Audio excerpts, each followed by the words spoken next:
Sang Mudarris, pencinta Al-Quran dan Sunnah. Assalamualaikum warahmatullahi wabarakatuh. Innal hamdalillah nahmaduhu wa nasta'inuhu wa nastaghfiruh wa na'udzu billahi min shururi anfusina wa min sayyiati a'malina may yahdihillahu fala mudilla lahu wa may yudlilhu fala hadiya lahu. Ashhadu an la ilaha illallah wahdahu la syarika lahu wa ashhadu anna Muhammadan 'abduhu wa rasuluh alladzi la nabiyya ba'da. Amma ba'd.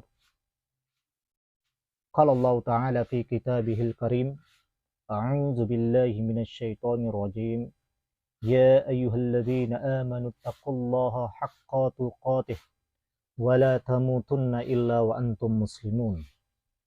Wa qala aidan fi ayatil ukhra, ya ayyuhan nasu taqu rabbakumul ladzi khalaqakum min nafsin wahidah wa khalaqa minha zawjaha wa batha minhuma rijalan katsiran wa nisaa'a واتقوا الله الذي تساءلون به والأرحام إن الله كان عليكم رقيبا يا أيها الذين آمنوا اتقوا الله وقولوا قولا سديدا يصلح لكم أعمالكم ويغفر لكم ذنوبكم ومن يطع الله ورسوله فقد فاز فوزا عظيما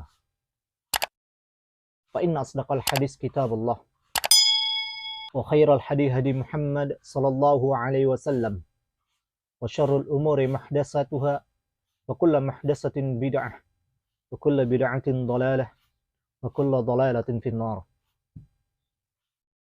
Ma'asyiral muslimin rahimani wa rahimakumullah.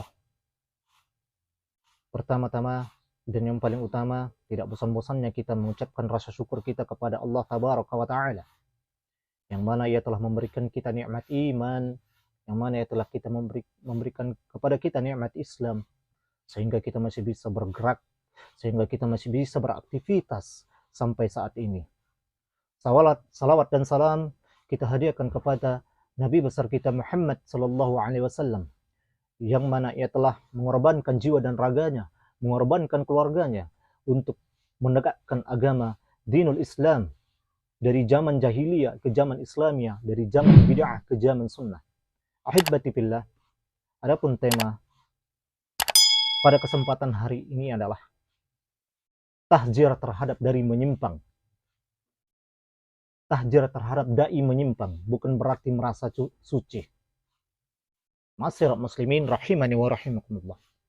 Tahdzir atau memperingatkan umat terhadap bahaya dai yang menyimpang adalah bagian dari agama.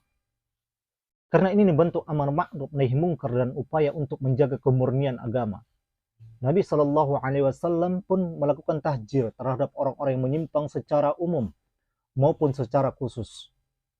Dari Abu Umayyah Al-Jumahi radhiyallahu anhu, Nabi Shallallahu Alaihi Wasallam bersabda, yang artinya, di antara tanda kiamat adalah orang yang menuntut ilmu dari al-as-sagir. Hadis riwayatkan Ibnu Mubarak dalam Al-Juhud. Biasakan Al-Albani dalam silsilah Al-Sahih. Ibnu Mubarak ketika meriwayatkan hadis ini, beliau menjelaskan Al-Asagir adalah alul bid'ah. Ini bentuk tahdzir secara umum. Nabi Shallallahu Alaihi Wasallam bersabda tentang Zul Khawaisirah, yang artinya sesungguhnya akan keluar dari keturunan orang ini sekelompok kaum yang membaca kitab Allah, sekelompok orang yang membaca Al-Quranul Karim secara rutin, namun bacaan Al-Quran mereka tidak melampaui kerongkongan mereka. Mereka melesat dari batas-batas agama seperti anak panah yang melesat menuju sasarannya. Hadis diriwayatkan Bukhari nomor 3344, 7432, Muslim nomor 1064. Ini bentuk tahdzir secara khusus. Oleh karena itu, Syekh Shalih Al-Fauzan hafizahullah menjelaskan, yang artinya tahdzir terhadap orang-orang yang menyimpang hukumnya wajib. Tahdzir terhadap kesalahan-kesalahan agama yang ada di tengah umat hukumnya wajib. Dan ini bentuk nasihat untuk kaum muslimin. Tahjir itu bukan ghibah, karena tujuan dari tahjir adalah untuk menasehati kaum muslimin, bukan untuk merendahkan individu tertentu. Tahjir bukan berarti menganggap diri ini suci. Demikian juga ketika ada ulama atau ustadz memperingatkan umat terhadap bahaya da'i yang menyimpang, bukan berarti ulama atau ustadz tersebut menganggap dirinya suci. Yahya bin Ma'in rahimahullah, seorang ulama ahlul hadis, imam dalam jarh wa ta'dil. Penilaian Yahya bin Ma'in rahimahullah sangat diperhitungkan dalam menilai status perawi hadis. Walaupun demikian, beliau mengatakan yang artinya sesungguhnya kami mencela atau menyebutkan jarh orang-orang, yaitu para perawi hadis yang bisa jadi akan menjejakkan kaki mereka di surga 200 tahun lebih dahulu. Beliau tidak merasa lebih baik dari para perawi yang beliau kritik.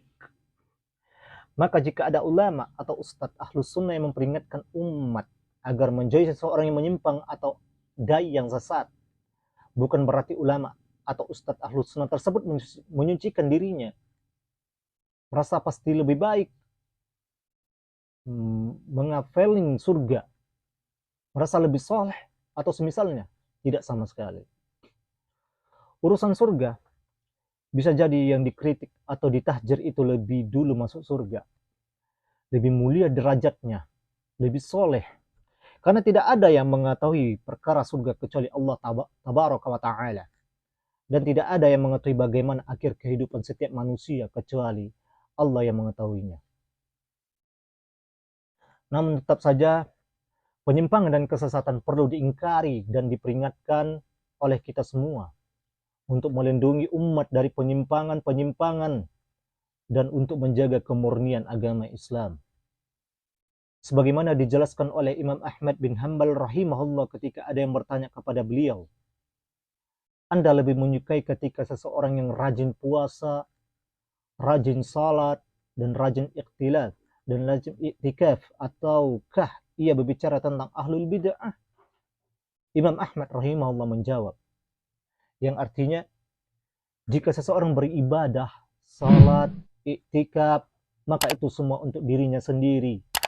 Namun, jika ia bicara tentang ahlul bid'ah, maka itu manfaatnya untuk kaum muslimin. Ini yang lebih utama. Syekhul Islam Ibn Taimiyah rahimahullah mengomentari perkataan ini. Beliau berkata, yang artinya, Imam Ahmad menjelaskan bahwa menjelaskan penyimpangan ahlul bid'ah ini manfaatnya luas untuk kaum muslimin dan termasuk jihad fi sabilillah. Karena memurnikan jalan Allah, agama Allah, dinul Islam, memurnikan cara beragama, memurnikan syariatnya, serta mencegah kejaliman dari musuh-musuh Allah yang merusak agama ini. Ini adalah wajib kifayah menurut kesepakatan para ulama.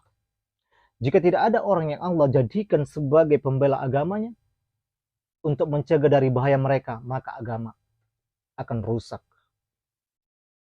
Dari sini juga kita paham bahwa dalam menjelaskan penyimpangan ahlul bid'ah dan memperingatkan umat dari dai sesat, butuh kepada niat yang ikhlas, yaitu untuk menjaga kemurnian agama dan melindungi umat dari kesesatan.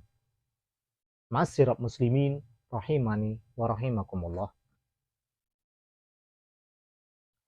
Jangan sampai niat dikotori oleh urusan pribadi. Jangan sampai urusan pribadi kita mengotori niat-niat baik kita, niat-niat ibadah kita yang murni untuk Allah tabaraka wa ta'ala. Sakit hati, menumpahkan emosi, mencari popularitas, mencari pujian dari manusia, dan niat-niat yang batil yang lainnya. Semoga Allah Ta'ala memberi taufik kepada kita semua. Barangkali ini yang bisa saya sampaikan, kurang dan lebih saya mohon maaf jika ini yang poin-poin yang kita dengarkan tadi itu datangnya dari Allah. Jika itu benar, itu datangnya dari Allah Tabaraka wa Ta'ala. Dan jika ini salah, itu datangnya dari saya pribadi. Saya mohon maaf. Barakallahu fiik wa jazakumullahu khair. Khairul kalam. Assalamualaikum warahmatullahi wabarakatuh.